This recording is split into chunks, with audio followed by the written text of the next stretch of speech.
So here we are going to demonstrate about headlight steering mechanism.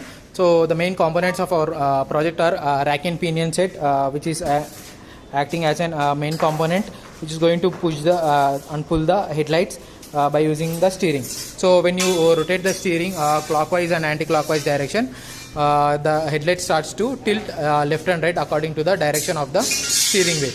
So here you can see when you connect the crocodile clips to the positive and negative terminals, the headlight starts to glow. So here you can see when the vehicle is moving like left, the intensity of the light is going to turn left, and when you are tilting the vehicle towards the right, the headlight is also moving towards the right. So this helps the vehicle to change the course of its direction in the hilly areas.